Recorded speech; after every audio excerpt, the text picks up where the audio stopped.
Le financement de notre système de retraite se dégrade encore et encore. Pas moi qui le dis, c'est le Conseil d'orientation des retraites, le COR, dans son dernier rapport annuel qui vient de sortir. Bonjour Emmanuel. Bonjour David. Emmanuel Ducrot, journaliste à l'Opinion. Alors, on apprend quoi? Et que le corps lance un cri. Voilà. Voilà, il fallait la faire. Non mais sérieusement, comme pour le coup, c'est un peu, on a tout entendu. Au moment de l'élection d'Emmanuel Macron, le COR nous disait encore une fois, avec tous ses experts, aéropage d'experts, il n'y a pas de problème de financement avant très très longtemps. Et là, pour le coup, on nous dit, ça sera déficitaire. Alors il y a un an, c'était jusqu'en 2036. Maintenant, on nous parle de 2042. Et encore en prenant des hypothèses qui sont super optimistes. Des hypothèses de croissance à 1,8% sur cette durée-là. Voilà, on n'y est pas là. On n'y est pas. On n'y est vraiment pas. Et on était déjà à 1,5% pour la première hypothèse d'équilibre en 2042. Voilà. Après, la question qu'on se pose déjà, c'est comment est-ce qu'on explique cette dégradation ou ce retour à l'équilibre bien plus tardif que prévu? Il y a pourquoi alors? Alors, il y a cet énorme régime de la SNCF, le régime des retraites de la SNCF qui, vous savez, est dans l'étape après la réforme de la SNCF. Il va falloir faire passer ce régime des cheminots dans le régime global, dans le régime général. Alors, tout ça, ça fait quand même une énorme inconnue et des déficits potentiels puisque les cheminots ont le régime à part qui est assez favorable. Et il y avait aussi cette hypothèse de suppression. Et les nouveaux cheminots, en fait, cotiseront à un système où ils payeront moins. Donc, ça fera moins de rentrées. Voilà. Et avec la pyramide des âges, vous savez, il y aura plus de cheminots à indemniser que de cheminots qui cotiseront. Exactement. Et il y avait aussi cette hypothèse de suppression de 120 000 fonctionnaires qui est… Enfin, 120 000 postes fonctionnaires. Pardon, non, c'était brutal et cruel. Qui était sur la table, qui n'est plus d'actualité. Et donc, ça veut dire qu'il y a aussi tous ces fonctionnaires-là du futur à indemniser. Donc, tout ça, ça veut dire que le schéma global qui était prévu par le COR il y a encore 2 ans est déjà obsolète. Voilà.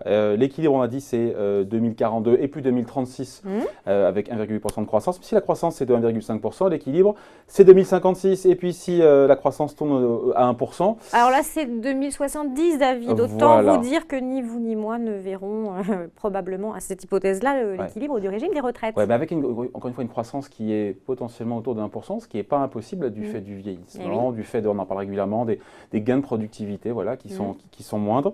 On aura besoin de financement de 1% du PIB par an. C'est quand même 20 milliards d'euros.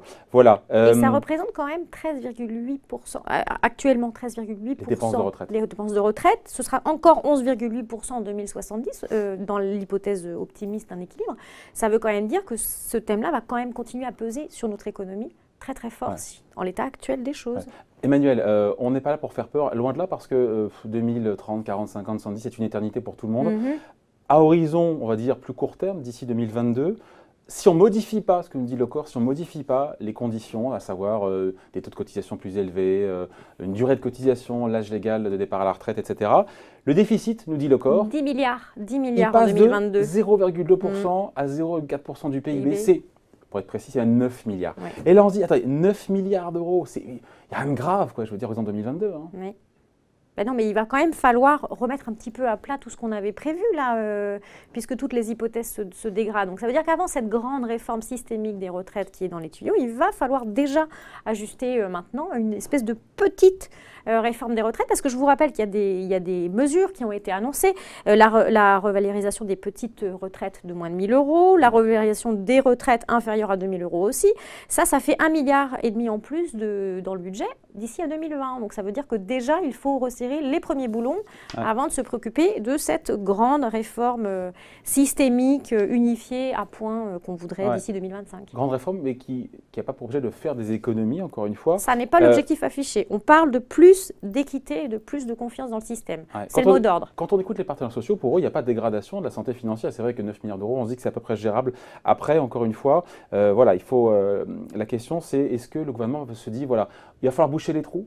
Est-ce que, encore une fois, ce rapport est de nature à pousser le gouvernement à agir en se disant « Ah ouais, 10 milliards quand même, il va falloir faire quelques économies, celle-là ou pas du tout ?» C'est toujours notre vieille balance économie-risque, David, parce que dans cette histoire des retraites, on a un problème financier à un moment où on est en train d'essayer de serrer tous les vis du budget pour ne pas exploser complètement les critères, mais on a aussi le risque social, parce que cette grande réforme des retraites, on a 42 régimes à unifier.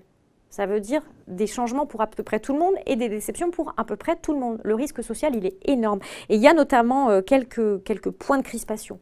l'âge de départ, l'âge pivot à la retraite, 64 ans. C'est revenu dans le débat il y a quelques jours. Et oui. Cet âge pivot, d'ailleurs, 64 ans, c'est peu ou prou ce que disait d'ailleurs Jean-Paul Delevoye, le haut-commissaire à la réforme des retraites, en disant 64 ans, c'est l'âge auquel le système s'équilibre en termes justement. Voilà. Et en gros, on peut partir avant, mais si on part avant, 64 ans, c'est pas encore officiel, mais il y aura un malus. Oui. On aura pas une retraite à taux plein. Oui. Mais alors ça, pour les syndicats, ce critère-là, c'est vraiment la ligne rouge à ne pas franchir. Donc voilà, le gouvernement est dans cette équation-là. Qu'est-ce qu'on fait? Est-ce qu'on serre les boulons économiques ou est-ce qu'on maintient, la paix sociale? Voilà. Le en même temps va être compliqué dans cette affaire des retraites, dans ce dossier-là, parce que c'est politiquement effectivement inflammable. Et c'est encore une fois, il faut se remettre aussi dans le contexte. Quand en 2016, le président, qui à l'époque est candidat, bâtit son projet, le corps, tous les ans, sort un rapport en disant voilà, mais le système, en 2020, il sera équilibré. Aujourd'hui, on parle de 10 milliards, donc les choses ont changé, la donne a changé. Est-ce que le président va changer? Il a entrouvert des portes en disant il faudra travailler plus longtemps. Alors c'était pour financer les baisses d'impôts. Il parlait aussi du financement de la dépendance, qui est un vrai sujet. Voilà. Et on en saura probablement un petit peu plus cet après-midi, puisque Édouard Philippe va probablement donner des pistes. Il va parler tout à l'heure. On en saura probablement un petit peu plus. Vous savez, il y a déjà des échéances à court terme, parce que dès 2020, la réforme Touraine voulait qu'on réduise le nombre de trimestres nécessaires pour partir. Non, pardon, qu'on allonge le nombre de trimestres nécessaires. Donc, vous voyez. C'est trop beau sinon. Oui. Mais tout ça, ça fait des petites constructions un peu compliquées et difficiles à avaler pour les syndicats. Voilà, merci pour ces explications signées donc Emmanuel Ducrot, journaliste à L'Opinion. Merci.